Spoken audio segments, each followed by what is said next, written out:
안녕하세요, 수험생 여러분. 만나서 반갑습니다. 더 배운 공무원 국어교수 이진호입니다. 자, 우리 이번에는 17강 높임법부터 문장 통사론 마무리 짓도록 하겠습니다.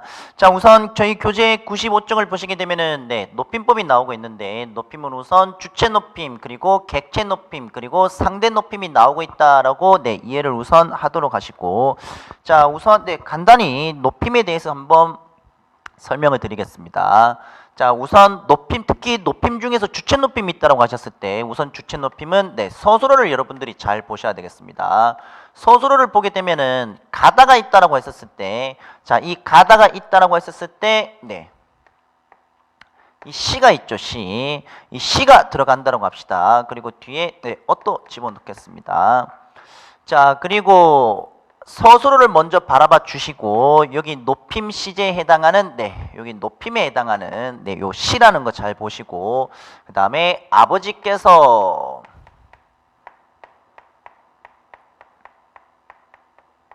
그 다음에 간단히 그냥 학교라고 하겠습니다. 학교를 가셨다라는 문장이 있다라고 했었을 때, 자, 여기 보게 되면은 크게 두 가지가 있죠. 하나는 깨서가 있겠고, 그 다음에 서술어 부분에 시가 들어가고 있습니다. 그래서 일단 기본적으로 이 주어에 해당하는 부분에 이런 깨서라든지 또는 마지막에 나오고 있는 서술어 부분에 가셨다라고 하게 되면은 시엇의 준말이 되는 것이겠죠. 이런 것처럼 시라는 이런 높임에 해당하는 어미가 들어가는지 이런 것들을 여러분들이 우선 살펴봐야 되겠습니다. 그 다음에 이제 객체는 이렇게 생각을 하시면 되겠습니다. 뭐 목적에 해당하는 할머니를 모시고, 그러니까 그 아버지께서는 할머니를 모시고 백화점에 가셨다라는 문장이 있다라고 했었을 때, 자, 이거 같은 경우에는 어떤 식으로 나오느냐 한번 보도록 하십시오. 아버지께서 할머니를 모시고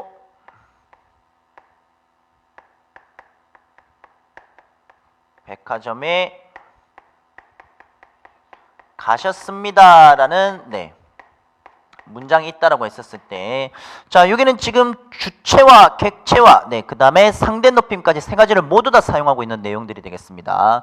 자, 우선 여기를 보게 되면은 가시 이거랑 똑같은 거죠. 시가 사용이 되고 있습니다. 시. 자, 그러면 이제 주어 부분을 봐야 되겠죠. 역시 사용이 되고 있으니까 주체 높임은 플러스가 되겠네요. 주체 높임. 자, 사용이 되었습니다. 자, 그 다음에 객체 같은 경우는 여기 지금 목적어가 나타나고 있는데, 목적어를 높여주는 부사어의 보통 특수어휘, 데리고가 아니라 이제 모시고가 되겠죠. 이런 특수어휘가 사용이 되었을 때 객체 높임이 사용이 된 것으로 간주를 하면 되겠습니다. 객체 높임도 사용이 되고 있습니다. 마지막으로 가셨습니다를 보게 되면은 마지막에 비읍니다가 사용이 되고 있죠. 우리가 보통 운문에서는 경어체라고 많이 표현을 하고, 뭐 상대 높임에서는 하십시오체라고 많이 표현을 하고 있습니다. 자, 그랬을 때 지금 객체 그리고 상대 높임까지 세 가지 모두 사용하고 있는 구성으로 보시면 되겠습니다. 자, 우선 저희 교재 95쪽에 1번 실현 주체 높임부터 한번 살펴보도록 하겠습니다. 서술의 어감 플러스 높임의 선어말 어미 시라든지 또는 주격조사 깨서라든지 또는 높임 명사에 해당한 즉 주어 명사의 님이라든지 또는 몇 개의 특수 어휘라고 해서 있다에다가 있다가 아니라 계시다라든지, 기본형이 게다가 아닙니다. 계시다 자체가 뭐가 되겠습니까? 이게 가다에 시가 붙는 경우가 있고, 계시다 같은 경우에는 계시다 자체가 특수어휘가 되는 거죠. 이런 특수어휘들을 통해서 보통 실현이 될 수 있는, 하지만 여러분들 조금 더 쉽게 접근을 하신다라고 했었을 때는 마지막에 이런 시라든지 또는 계시다라든지 이런 특수어휘를 통해서 아버지께서 거실에 계신다라고 했었을 때, 이때 계시다는 역시 특수어휘를 통해서 주체 높임을 실현해주고 있다. 그렇게 정리하시면 되겠죠. 주체 높임 제가 방금 말씀드린 거 이것만 잘 보시면 되겠습니다. 자, 그래서 거기 보면은 동그라미 1번은 직접 높임이라고 해서 제가 방금 다 설명드린 부분이 되겠습니다. 자, 이 주체 높임은 크게 제가 방금 살펴봤다시피 직접 높임 이렇게 나타나는 것이 있고, 그 다음에 두 번째는 간접 높임이 되겠습니다. 간접 높임은 주어와 관련된 대상을 통해 주어를 간접적으로 높이고 있는 내용이 되는데, 자, 우선 거기 두 번째 줄에 신체 부분이라고 나타나고 있죠. 신체 부분에 여러분들 체크 하나 해 두도록 하시고, 그 다음에 오른쪽으로 가게 되면은 사물이라든지 또는 소유물이 있을 수가 있습니다. 크게 세 가지가 있습니다. 자, 지금 형님이, 네, 그 다음에 뒤에 나오는 내용을 보게 되면은 손이 크시다라고 나오고 있는데, 자, 분명히 이게 원래 맞는 문장은 손이 크다가 아니겠습니까? 손, 신체의 일부에 해당하는 손이 크다가 되는데, 네, 형님이라는 말 그대로 주어를 높여주기 위해서 간접적으로, 네, 사람 신체에 해당하는 이 손을 높여주고 있습니다. 크시다로. 자, 그 다음에 두 번째를 보게 되면은, 네, 귀가 밝으십니다. 네, 귀가 잘 들리다, 귀가 밝다라는 내용이 되는 것인데, 여기도 역시 마찬가지 귀가 밝으십니다 라고 해서 여기서 의시가 들어가고 있죠. 네, 이런 간접 높임들. 마지막 세 번째도 역시 마찬가지, 선생님의 말씀이 있으시다 같은 경우도 역시 마찬가지 간접 높임에 해당하는 내용들이 되겠습니다. 자, 그 다음에 이제 네모 2번의 상대 높임으로 들어가게 되면은, 이 상대 높임은 네, 크게 6가지가 있죠. 상대 높임, 뭐 하십시오체라든지 하계라든지, 네, 그 다음에 무슨 뭐 해라체, 뭐 하오체, 그 다음에 해요, 해체까지 해서 크게 6가지가 들어가고 있는데, 자, 우선 제가 앞부분에 처음 말씀드린 게 4가지의 격식체가 되겠습니다. 저희 교재에서는 해라체, 하계체, 그 다음에 하오체, 하십시오체가 나오고 있는데, 요거는 여기 나오고 있는 예들을 통해서 내 마지막 종결 어미들이 어떻게 나오고 있는지 그것만 한번 파악해 보시면 되겠습니다. 동그라미 2번 다음 쪽으로 가시게 되면 97쪽에 비격식체가 나타나고 있는데, 비격식체는 네, 저희가 일상생활에서 많이 사용하고 있는 해요라든지 또는 해체가 되는 것이겠죠. 자, 그 다음에 이제 동그라미 3번을 보게 되면 객체 높임이 되는데, 자, 제가 아까 말씀을 드린 대로 뭐 목적어를 높여주는 특수 어휘를 통해서 보통 실현되고 있는 네, 객체 높임이 되겠습니다.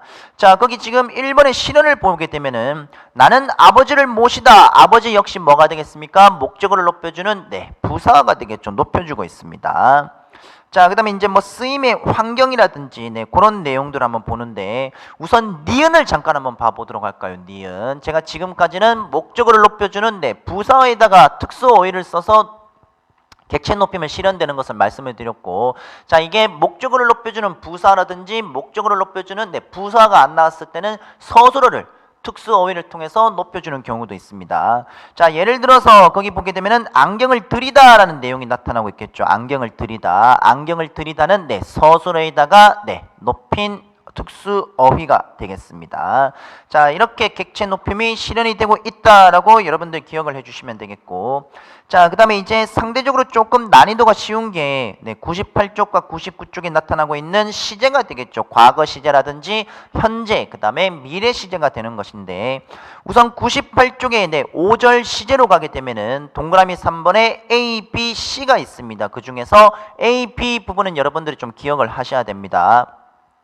자, 바라시 같은 경우에는 말하는 이가 말하는 시점이라고 해서 말하는 기점을 기준으로 삼는 것이 바라시가 되겠고, 사건시라는 것은 동작이나 상태가 일어난 시점이 되겠습니다. 이걸 기준으로 해서 과거 시제는 사건시가 바라시보다 앞서 있는 시제, 현재 시제는 네, 바라시와 사건시가 일치되는 시제라고 해서 그렇게 나타나고 있겠죠. 자, 그 다음에 이렇게 실현되는 것도 있는 반면에, 자, 거기 99쪽에 동그라미 5번과 동그라미 3번을 보시게 되면은 시간 부사어에서 나타나고 있습니다. 이런 특수 어휘들을 통해서 네, 대놓고 과거, 대놓고 현재 이렇게 나타내는 경우도 분명히 나오고 있으니 여기까지 네, 한번 살펴보시면 되겠습니다. 자, 그 다음에 이제 100쪽에 나오고 있는 미래 시제도 역시 마찬가지 동그라미 4번에 나오고 있는 시간 부사어 네, 이런 형태를 통해서도 나타낼 수 있다. 그렇게 정리하시면 되겠죠. 자, 그 다음에 이제 100쪽으로 가게 되면 이제 괄호 4번이라고 해서 나타나고 있는데, 자, 우선 진행이라는 것은 말 그대로 지금 동작의 진행, 아직 계속 하고 있는 것을 얘기하고 있습니다. 예를 들어서 지금 기억을 보게 되면은 뭐뭐고 있다, 뭐뭐 가다, 뭐뭐 면사가 들어가고 있는데, 자, 지금 도서관에서 책을 읽고 있다가 나오고 있습니다. 읽고 있다. 이런 것처럼 계속해서 진행을 나타내 주게 되는 것이고, 그 다음에 동그라미 2번은 완료상이라고 나오고 있는데, 자, 완료상은 다 먹어 버렸다라고 해서 네, 뭐뭐 버리다. 그 다음에 뭐뭐 또는 뭐뭐 있다라는 네, 구조로서 실현되고 있다. 그렇게 정리하시면 되겠습니다. 자, 그 다음에 이제 중요한 내용들이 나타나고 있겠죠. 101쪽의 문장의 짜임새로 가도록 하겠습니다. 자, 101쪽의 문장의 짜임새는 여러분들 상당히 중요하니까 정리를 잘 하셔야 됩니다. 우선 제가 지난 강좌 16강에서 말씀드린 것처럼 혼문장에 대해서는 여러분들이 이제 어느 정도 생각을 분명히 하고 계실 것이고, 주어 서술어가 한 번 나온다라고 생각하시면 되겠습니다. 부속 성분인 관용어 부사는 몇 번이 나오더라도 크게 상관이 없으니까 신경 안 쓰셔도 되겠고, 주어 서술어가 한 번 나오는 것을 그렇죠. 혼문장이라고 하고, 그러면은 주어 서술어가 한 번 이상, 즉 2번 정도 나온다고 하게 되면은 바로 견문장이 되겠습니다. 자, 기본적으로 이 견문장 같은 경우에는 형식이 있으니까 여러분도 좀 기억을 해 두셔야 되는데, 우선 견문장은 주어 서술어가 그렇죠. 한 2번 정도 나온다고 생각하시면 되겠죠. 자, 이게 어떤 식으로 이제 보통 실현이 되고 있느냐. 자, 기본적으로 견문장은 크게 2가지가 있습니다. 하나는 이어진 문장이 있고, 이어진 문장. 자, 그 다음에 2번째는 아는 문장이 되겠습니다. 아는 문장. 자, 아는 문장이 되는데, 자, 우선 이어진 문장에 대해서 우선 간단하게 설명을 드리면은, 이어진 문장은 크게 대등적으로 이어진 문장과 종속적으로 이어진 문장, 크게 2가지가 있습니다. 2가지. 종속적으로 이어진 문장. 자, 요거는 쉽습니다. 빠르게 설명드리겠습니다. 대등적으로 이어진 문장 같은 경우에는 인생은 짧다, 예술은 길다, 이것을 하나로 묶어서 인생은 짧고 예술은 길다라는 것처럼 대등적인 연결음이 뭐가 들어가느냐? 고가 들어가는 것이겠죠. 고. 자, 이런 것들을 통해서 대등, 앞에 있는 주어 서술어와 뒤에 있는 주어 서술어, 이것을 대등하게 연결해 주는 것이 되겠습니다. 그런데 이때 앞뒤 문장을 바꿨을 때 어떻게 되느냐? 인생은 짧고 예술은 길다라는 것을 바꾸었을 때 예술은 길고 인생은 짧다. 문장 안에서 성립이 되죠. 전혀 비문이 되지 않습니다. 문법적으로 말이 맞는 것이 되겠죠. 대등적으로 이어진 문장은 앞뒤에 나오고 있는 주어 서술어를 바꾸었을 때 문장이 크게 비문이 되지 않습니다. 문법적으로 말이 된다는 얘기가 되겠죠. 하지만 이 종속적으로 이어진 문장을 보게 되면은, 종속적으로 이어진 문장은 앞에 나오고 있는 주어 서술어가 보통 원인이 되겠고, 그 다음에 뒤에가 결과가 되겠습니다. 결과. 즉 앞에 있는 문장과 뒤에 있는 문장 주어 서술어가 나란하게 연결이 되고 있는데, 이런 예들이죠. 봄이 오니 꽃이 피다가 되겠습니다. 봄이 오다와 꽃이 피다라는 이 따로따로 떨어진 문장이 봄이 오니 꽃이 피다, 이렇게 이해를 하시면 되겠습니다. 그런데 꽃이 피니 봄이 오다, 어떤 사람들은 이게 말이 되지 않습니까? 라고 얘기하는데 말이 안 되는 거죠. 왜 그런가 하면은 봄이 오니 꽃이 피다, 막 따뜻한 기온이 왔기 때문에 꽃이 피는 게 분명 맞습니다. 물론 뭐 2월이라든지 1월이라든지 날씨가 따뜻해졌을 때, 따뜻할 때 어떻게 되겠습니까? 꽃이 물론 필 수는 있습니다. 겨울에도 꽃이 필 수는 있는데, 그때 한번 꽃이 피면 어떻습니까? 3, 4월에 꽃 안 핍니다. 꽃 안 피죠, 생물학적으로. 그렇기 때문에 봄이 오니 꽃이 피다라는 그 계절이 왔을 때 꽃이 피는데, 이런 것들이 바로 종속적으로 이어진 문장이 되겠습니다. 자, 그런데 이 이어진 문장을 보시게 되면 구조가 제가 방금 말씀드린 대로 주어가 있겠고 서술어의 구조죠. 그 다음에 뭐 반점이 들어가도 되고 안 들어가도 상관은 없습니다. 그 다음에 주어가 되고 서술어의 구조를 지니고 있습니다. 그래서 주서 보통 이런 구조를 지니고 있습니다. 이런 구조. 하지만 아는 문장을 보게 되면은 아는 문장은 주로 주어와 그 다음에 서술어가 되겠고, 자, 그리고 이 안에 보통 주서의 문장 구조를 안고 있다라고 이해하면 되겠죠. 자, 그러면 요거 바깥이 되지 않습니까? 요거 바깥. 바깥이 되겠죠. 얘네가 아는 문장이 됩니다. 이게 아는 문장이 됩니다. 그러면 얘는 뭐가 되느냐? 요쪽에 나오고 있는 것이 바로 안긴 문장이 되겠죠. 안긴 문장. 시험 문제는 주로 뭐 아는 문장과 안긴 문장을 뭐 골라 이런 거는 안 나옵니다. 이런 건 아니고 아는 문장 안에서 이것이 명사절이냐 부사절이냐 관형절이냐 인용절이냐 서술절이냐 그것을 골라내는 문제가 출제가 되고 있습니다. 자, 우선 아는 문장은 이런 구조를 지니고 있다라고 기억을 하시면 되겠습니다. 주어 플러스 주서가 안에 있고 서술어의 구조. 자, 근데 이런 것들이 있다라고 했었을 때 전체 5개의 절이 있습니다. 우선 그 첫 번째는 명사절이 있을 수 있는데, 이 명사절이라는 것은 이렇게 이해를 하시면 되겠습니다. 나는 바라다. 전체 주어 서술어가 되겠죠. 자, 이 안에 네가 돌아오다. 자, 돌아오다라는 주어 서술어가 있습니다. 자, 이것을 어떻게 명사절로 만들어줄 수 있느냐. 자, 여기를 보게 되면은 나는 바라다가 되겠죠. 바라다. 전체 주어 서술어가 되겠습니다. 그리고 그 안에 네가 돌아오다가 되는데 이것을 어떻게 바꾸느냐. 여러분들 이 명사형 정성어미 기억하시죠? 우리 지난 강좌에서 했었던 미음이 있습니다. 그 다음에 기가 있겠죠. 그 다음에 이제 명사절로 만들어줄 때 것도 사용이 될 수 있습니다. 하지만은 요거 두 개 여러분들이 잘 기억하시면 되겠습니다. 그러면 나는 바라다에다가 여기다가 이제 니은, 네, 현재는 이제 집어넣겠습니다. 나는 바란다. 네가 돌아오다에다가 돌아오기 를로 해주면 되겠죠. 를. 자, 그러면 이제 이게 무슨 말이냐? 네가 돌아오다라는 주어 서술어에다가 주어 서술어에다가 얘를 활용을 시켜주면서 기라는 명사형 전성어미를 집어넣어 주는 거죠. 집어넣게 되면은 이게 전체 뭐로 사용이 되고 있습니까? 전체로 봤었을 때는 주어, 전체로 봤었을 때는 서술어가 되는 것이겠죠. 자, 그리고 이 안에는 전체로 봤었을 때 목적어가 되겠습니다. 목적어. 그러면은 명사절은 문장 전체로 봤었을 때 우선 그 첫 번째 목적어의 역할을 한다라는 거. 목적어의 역할을 하게 되는 것이고 명사절로 만들어줄 때는 미음이라든지 기, 미음으로 우리가 한번 만들어 볼까요? 어떻게 만들어지느냐? 네가 왔음을로 바꾸게 되면은 미음으로 이렇게 사용이 될 수가 있는 것이겠죠. 이것이 바로 명사절이 되겠습니다. 명사절은 목적어의 역할을 하고 있는 것이 아니라 전체 문장에서 주어의 역할을 하게 되고 그 다음에 전체 문장에서 부사의 역할도 하게 됩니다. 하지만은 이 중에서 뭐가 가장 많이 사용이 되고 있느냐, 실현이 되고 있느냐, 목적어가 주로 이제 실현이 되고 있겠죠. 하지만은 요 두 개도 있습니다. 크게 세 가지가 사용이 되고 있습니다. 이런 것들 우선 저는 명사절에서 목적어만 우선 예를 들어서 한번 살펴봤습니다.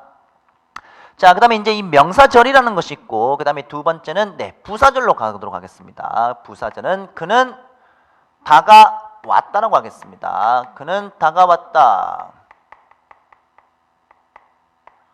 그 다음에 여기다가 소리가 없다. 자, 그 다음에 이제 요게 부사어로 만들어주는 역시 이. 자, 그러면은 그는 다가오다라는 뭐가 되겠습니까? 전체 주어와 서술어가 되는 것이겠죠. 그 안에 그는 소리가 없다에다가 이가 들어가면서 소리가 없다라는 주어 서술어가 되면서 요 전체가 부사어의 역할을 하게 되는 것이겠죠. 부사어에 대한 역할. 자, 그래서 부사어니까 여기 뒤에 나오고 있는 용언을 서술어를 수식해 주고 있습니다. 자, 그런데 지금 부사절을 바라보니까 부사절도 역시 마찬가지 뒤에 나오는 용언을 그대로 수식해 주고 있는 부사어의 역할과 크게 별반 다르지는 않습니다. 이렇게 부사절로 바꾸어 줄 수 있는 그렇게 여러분들이 이해를 하시면 되겠고, 자, 여기까지는 이제 부사절이 되는 것이고 이거는 부사절이 되겠습니다. 우리가 첫 번째 명사절 알아봤고 두 번째는 부사절에 대해서 우리가 한번 살펴봤죠. 자, 그 다음에 이제 세 번째에 나오고 있는 관형절을 한번 보도록 하겠습니다. 자, 관형절을 보게 되면은 이것은 책이다. 이것은 책이다라는 문장이 있다라고 했었을 때 내가 읽다로 해보겠습니다. 내가 읽다. 자, 내가 읽다가 있으면 관형사인 전성음이 여러분들 4개 기억을 하고 계시죠. 꼭 기억하셔야 됩니다. 니은, 리을, 는과 던이 있습니다. 는과 던. 크게 4가지가 있는데, 자, 이것을 이제 관형절로 바꿔보겠습니다. 바꾸면은 내가 읽은, 내가 읽을, 내가 읽는, 내가 읽던이 되겠죠. 자, 그러면 이것은 책이다라고 했었을 때 어떻습니까? 전체 주어와 전체 서술어가 있다라고 했었을 때 이 안에 내가 읽다라는 주어 서술어에 은, 을, 는, 던이 되겠습니다. 는, 던. 무슨 말인지 이해 가시죠? 자, 그렇기 때문에 이런 것들이 바로 관형절이 되겠죠. 하지만은 부사절과 역시 마찬가지. 요 부분이 바로 뒤에 나오고 있는 체언 중에서 명사를 수식해주고 있으니까 관형절도 역시 마찬가지 관형어의 역할을 하고 있다. 즉 문장 전체로 갔었을 때는 관형어의 역할을 한다라고 기억을 하시면 되겠습니다. 이 포인트들을 여러분들이 좀 잘 기억을 해두셔야 되겠습니다. 그 다음에 네 번째로 가도록 하겠습니다. 네 번째. 자, 네 번째 예로 가게 되면은 서술절이 되는데 서술절은 이런 것이 되겠습니다. 뭐 예를 들어서 진호는 키가 크다라고 했었을 때 자, 요거를 전체 주어 서술부로 나뉘게 되면은 네, 여기 전체 주어부 서술부가 되겠죠. 근데 서술부를 바라보게 되면은 진호는 크다, 키가 크다라고 해서 서술부도 역시 어떻습니까? 주어 서술에 네, 위치를 가지고 있습니다. 즉 서술절은 어떻게 되냐? 여기 이제 서술절이 되거든요. 서술절.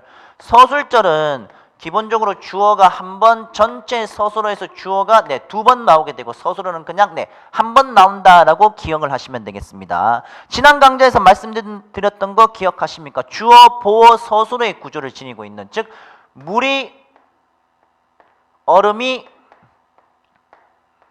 아니다, 죄송합니다. 되다라고 합시다. 물이 얼음이 되다라고 했었을 때, 자, 지금 물이 얼음이 되다는 혼문장이라고 제가 말씀을 드렸죠. 이거 서술절하고 착각하시면 안 됩니다. 물이 되다, 얼음이 되다 이런 식으로 서술절로 똑같이 해석을 하시면은 이거는 혼문장이고 이거는 분명히 견문장인데 여러분들 틀립니다. 얘는 혼문장입니다. 얘는 혼문장. 자, 그래서 여러분들 서술절을 공부하실 때는 확실하게 견문장에 해당하는 서술절을 여러분들이 공부를 하시고, 그 다음에 여기 혼문장에 해당하는 보어가 있습니다. 보어. 이 혼문장에 해당하는 것들 절대 착각하시면 안 되겠습니다. 자, 그 다음에 이제 예를 들어서 뭐 할머니는 인정이 많으시다도 역시 마찬가지죠. 할머니는 전체 주어, 인정이 많으시다 전체 서술어에서 인정이 많다는 다시 주어가 하나가 더 들어갈 수 있기 때문에 서술절이 맞습니다. 코끼리는 코가 길다도 역시 마찬가지. 코끼리는 주어부, 코가 길다는 전체 서술부가 되는데 전체 서술부가 어떻게 되겠습니까? 그렇죠. 코가라는 또 다른 주어가 들어갈 수 있기 때문에 바로 서술절이 될 수가 있는 것이겠죠. 자, 그래서 이런 것처럼 여러분들 서술절은 혼문장과 이 견문장에 대한 차이, 이것만 좀 잘 기억을 해주시면 되겠습니다. 인용절은 쉽습니다. 인용절은 보통 직접 인용과 간접 인용이라고 해서 크게 두 가지가 들어갈 수가 있는데, 우선 직접 인용은 보통 큰 따옴표가 들어가고 뭐뭐라고가 들어가겠죠. 간접 인용은 그냥 고가 들어가겠습니다. 고. 이런 형태를 통해서 인용절, 직접 인용과 간접 인용으로 나온다라고 이해를 하시면 되겠습니다. 자, 그러면 저희 교재 101쪽부터 네, 순서대로 내용을 한번 살펴보도록 하겠습니다. 자, 그러면 우리 101쪽에 나오고 있는 혼문장과 견문장, 네, 여러분들 어느 정도 이해가 갈 거라고 생각을 하고, 그 다음에 102쪽으로 가게 되면은 안긴 문장과 아는 문장도 제가 분명히 여기서 설명을 드렸습니다. 그 다음에 명사절로 아는 문장을 한번 보도록 하겠습니다. 자, 여러분들 거기 기억을 보시게 되면은 이 기억이 네, 여기 처음에 제가 말씀드렸던 네, 여기 목적어가 아니라 주어에 해당하는 것이 되겠네요. 주어. 자, 거기 보게 되면은 영희가 엄마를 속였음이 드러났다라고 해서 전체 주어부는 네, 이까지가 되겠습니다. 그래서 문장 전체로 봤을 때는 주어로 사용이 되고, 그 다음에 드러났다가 바로 서술어로 사용이 되겠죠. 그런데 이 주어 부분을 보게 되면은 네, 영희가 엄마를 속이다라는 네, 또 다른 이제 문장이 들어가고 있는 것이기 때문에 네, 미음이 사용이 되고 있습니다. 그렇기 때문에 전체 문장에서 주어에 해당하는 명사절로 안기어 있다라고 이해를 하시면 되겠고, 나는 철수를 알고 있다. 이거는 이제 좀 쉽죠. 나는 알고 있다라는 부분에 철수가 좋은 사람이다라고 해서 네, 이것은 아까 제가 설명을 드렸던 목적으로, 전체 문장에서 목적으로 안겨 있는 네, 명사절이 되겠습니다. 네, 여러분들 그렇게 이해를 하시면 되겠고, 그 다음에 동그라미 니은 같은 경우는 기가 되겠죠. 아까 제가 설명을 드렸던 이 기가 되겠습니다. 그 다음에 디귿 같은 경우에는 아까 네, 처음에 것으로도 제가 실현이 될 수 있다라고 명사절을 말씀드렸는데, 이 것으로 실현이 될 때 명사절이 되겠습니다. 자, 근데 것은 조금 다른 것과 차이점이 있겠죠. 것은 네, 의존 명사이기 때문에 앞부분이 띄어쓰기가 된다는 거, 이것만 네, 하나만 좀 차이점만 알아두시면 되겠습니다. 관형절은 네, 그 우선 동그라미 3번을 보시면 되는데, 우선 동그라미 3번에서 관형절의 가장 기본이 되는 것은 요거지 않았습니까? 내가 책을 읽다 해서 내가 책을 읽은, 내가 책을 읽을, 그 다음에 내가 책을 읽는, 내가 책을 읽던, 네, 그렇게 우선 문장 전체에서 관형의 위치를 그대로 가지고 있는 관형절이 되겠습니다. 근데 이게 두 개로 나뉘게 되면은 동격이라는 게 있고 관계 관형절이라는 게 있습니다. 관계라는 것은 이것은 책이다, 내가 읽다가 되는데, 이게 온전하게 자체가 하나의 문장 구성을 지니고 있는 것이 아니라 네, 서로 상호 연관관계를 맺고 있다라고 생각하면 됩니다. 이게 무슨 말이냐? 이것은 책인데 내가 읽지 않습니까? 내가 무엇을 읽느냐 이거죠. 바로 뒤에를 보니까 네, 책이라는 게 있습니다. 책.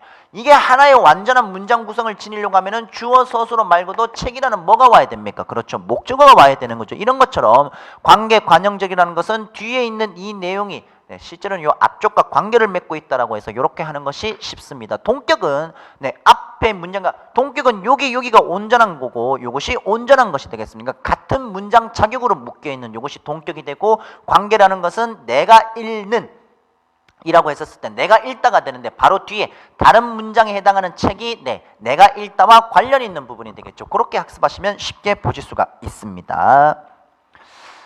자, 그 다음에 이제 괄호 3번을 보게 되면 부사절을 아는 문장이라고 해서 여러분들 아까 다 학습을 했습니다. 제가 아까 설명드렸는 부분은 괄호 3번에 동그라미 2번의 기억 부분이 되겠네요. 부사, 파생, 전미사 이를 사용해서 그는 다가오다, 소리가 없다의 소리가 없이에 해당하는 역시 소리가 없다의 이 부사절이 되겠습니다. 그렇게 학습하시면 되겠습니다. 여러분들 인용절은 보시면 알다시피 직접 인용은 제가 말씀드렸던 큰 따옴표가 들어가고 라고가 들어가고 있습니다. 직접 인용이 되겠고 그 다음에 이런 큰 따옴표가 없이 그냥 고가 들어가게 되면 간접 인용이 되는 것이겠죠. 그렇게 보시면 되겠습니다.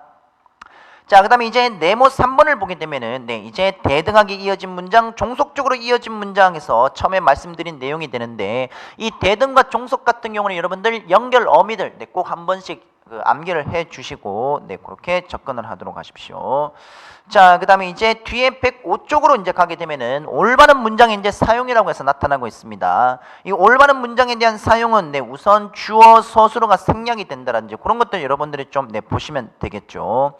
자, 우선 동그라미 1번을 보면은 주어 또는 서술어가 생략이 되었을 때 첫 번째 점 있는 부분은 뭐가 되겠습니까? 그렇죠. 주어가 없는 거죠. 읽어 보셨을 때. 언제 개통이 되는지 불투명하다 이제 이 주어가 없기 때문에 도로 가라는 주어를 삽입해 주면 되는 겁니다. 이런 형식으로 여러분들이 보시면 되겠습니다. 자, 그랬을 때 106쪽에 나오고 있는 괄호 2번 부분과 그 다음에 괄호 3번 부분까지 요 뒤에는 106쪽과 이제 107쪽으로 가기 때문에 이거는 문장의 호응이 되겠죠. 이 문장의 호응은 여러분들이 좀 암기를 통해서 좀 학습을 하셔야 되겠습니다. 암기를 통해서 학습. 자, 그 다음에 이제 108쪽으로 가게 되면은 수식어와 피수식어의 호응이 나오고 있는 것인데, 요것도 역시, 여러분들이 중의적으로 이제 또 뭐 해석이 될 수 있는 부분이 분명히 있기 때문에 문장을 수식, 피수식어를 완벽하게, 잘라주는 것이 되겠죠. 잘라줘서 예를 들어서 어순을 조절을 한다라든지 아니면 중간에 반점을 집어넣어서 즉 쉼표를 집어넣어서 뒤에 나오고 있는 내용들에 대해서 명확하게 수식을 해주게 되겠습니다. 그런 내용들이 되겠습니다. 자, 거기 뒤에 109쪽까지가 되겠네요. 109쪽까지 그렇게 학습을 하시면 되겠습니다. 자, 여기까지 학습을 하셨으면은 여러분들 이제 한글 맞춤법 들어가기 전까지 기출 문제 부분에 대해서 여러분들이 꼭 문제를 한번 풀어보시고 만약 문제 해설은 지금 자세히 나오고 있는데 해설 보면 어느 정도 여러분들이 감을 잡으실 수 있을 겁니다. 만약에 하시다가 모르시는 분 있으면 언제든지 교수 질문방에 질문을 남겨주시면 되겠습니다.